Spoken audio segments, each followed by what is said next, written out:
আন্তর্জাতিক বাজারে যে গবাদি পশুর মাংস রপ্তানি করা হয় তার কিন্তু অনেকটাই ইন্ডিয়া থেকে আন্তর্জাতিক বাজারে গবাদি পশুর মাংস রপ্তানি করা হয়।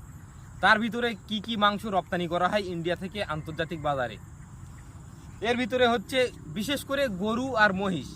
এই গরু আর মহিষ এই দুটো মাংস সব থেকে বেশি আন্তর্জাতিক বাজারে রপ্তানি করা হয় ইন্ডিয়া থেকে। ইন্ডিয়া থেকে আন্তর্জাতিক বাজারে যে গরু মহিষ রপ্তানি করে যেসব কোম্পানিগুলো, তার ভিতরে কিন্তু ৮০টার মতো কোম্পানি কিন্তু আন্তর্জাতিক বাজারে ইন্ডিয়া থেকে গরু মহিষের মাংস রপ্তানি করে।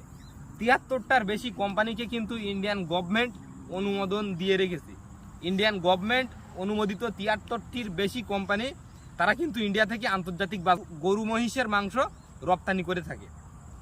টোটাল ইন্ডিয়াতে যত গরু মহিষের মাংস আন্তর্জাতিক বাজারে রপ্তানি করা হয় তার ভিতরে টোটাল ইন্ডিয়া থেকে যদি ১০০% গরু মহিষের মাংস আন্তর্জাতিক বাজারে রপ্তানি করা হয়, তার মধ্যে কিন্তু ইউপি থেকে শুধুমাত্র উত্তরপ্রদেশ রাজ্য থেকে ১০০%-এর ভিতরে ৪৩ থেকে ৪৫% মাংস গরু মহিষের মাংস উত্তরপ্রদেশ থেকে আন্তর্জাতিক বাজারে রপ্তানি করা হয়।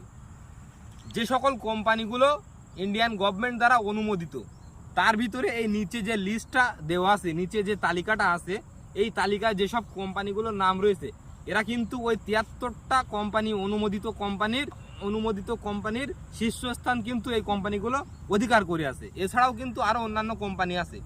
এই কোম্পানিগুলো এখন টপে আছে ইন্ডিয়াতে গরু মহিষের মাংস রপ্তানি করার দিক থেকে।